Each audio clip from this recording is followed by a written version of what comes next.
पिछले कई दिनों से नेपाल में लगातार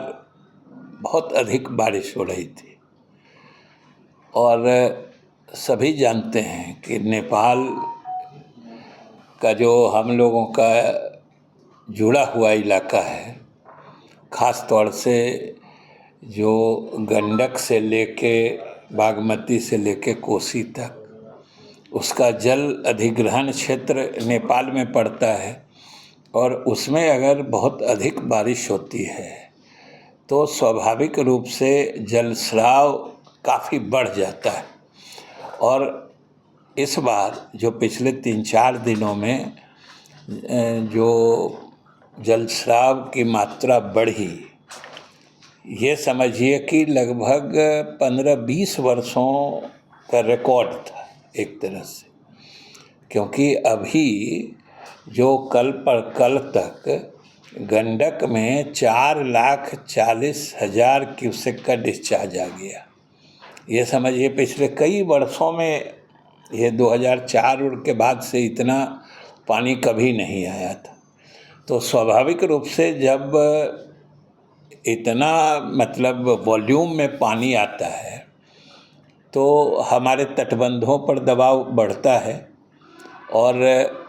गंडक के तटबंध पर और कोसी में भी काफ़ी तेज़ी से पानी बढ़ा और कोसी में भी लगभग 4 लाख का 3,97,98,000 क्यूसेक का जलस्राव आ गया, जिसके कारण कोसी में भी बढ़ते जल स्तर से हमारे तटबंधों पर दबाव बढ़ा। लेकिन हमारे अधिकारी शुरू से ही वहाँ पर स्थल पर मौजूद थे,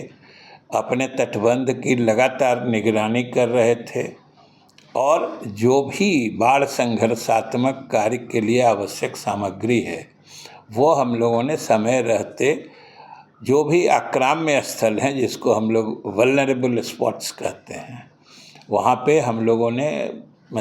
उसका स्टॉक जमा करके रखा है। हम मुख्यमंत्री के आभारी हैं कि कल उन्होंने अपने स्तर पर समीक्षा की और आज उन्होंने स्वयं ये जो बढ़ते हुए जल स्तर का इलाका है, ख़ासतौर से गंडक नदी से या गंडक प्रणाली से संबंधित उस पूरे क्षेत्र का उन्होंने हवाई सर्वेक्षण किया है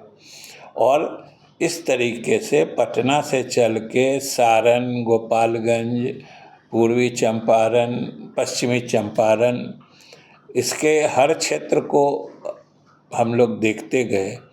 फिर वहाँ वाल्मीकि नगर बराज के पास हम लोग उतर कर बराज पर जो जलस्राव आ रहा था, डिस्चार्ज आ रहा था, उसका भी हम लोग मुख्यमंत्री जी ने निरीक्षण किया और फिर वहाँ पर बैठ के सभी विभाग के वरिष्ठ पदाधिकारियों से बात की। कुमार जी भी थे, हमारे विभाग के अपर मुख्य सचिव श्री चैतन्य प्रसाद जी भी थे और आपदा प्रबंधन के भी अपर मुख्य सचिव प्रत्यय अमृत जी भी थे और जो वहाँ के जिला पदाधिकारी थे उन्होंने सारी स्थिति, जो क्या हालत है, कितना पानी आया था, फिर अभी कितना है और जो बचाव कार्य हैं, जिन इलाकों में, कुछ इलाकों में पानी भी फैला है, खासकर गंडक में भी और कोसी में भी कुछ इलाके तटबंध के अंदर बसे हुए हैं, कुछ आबादी, तो स्वाभाविक रूप से नदी का जल स्तर बढ़ता है तो उन इलाकों में पानी प्रवेश कर जाता है। लेकिन ये मुख्यमंत्री जी की संवेदनशीलता है कि उन्होंने बाढ़ के समय के लिए इतना कारगर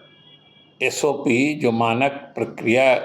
जो नियमावली होती है संचालित करने की, जिसको हम लोग इफ़ेक्टिव एसओपी कहते हैं,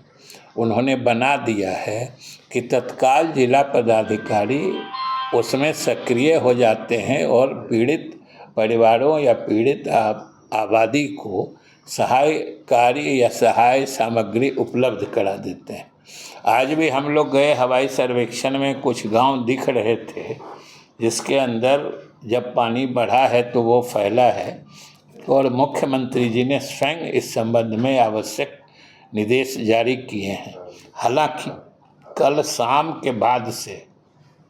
पानी घटना शुरू हो गया है, लेकिन ये बड़ा अस्थायी होता है। जैसे गंडक की ही बात लें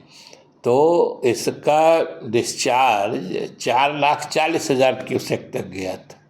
आज वो घटते घटते अभी जब हम आपसे बात कर रहे हैं लगभग 2,54,000 के करीब आ गया है। हमसे जुड़े रहने के लिए हमारे YouTube चैनल को सब्सक्राइब करें और नई वीडियो की नोटिफिकेशन के लिए बेल आइकॉन को दबाएं। अगर आप ये वीडियो Facebook पर देख रहे हैं तो लाइक जरूर करें और ज्यादा से ज्यादा शेयर करें। धन्यवाद।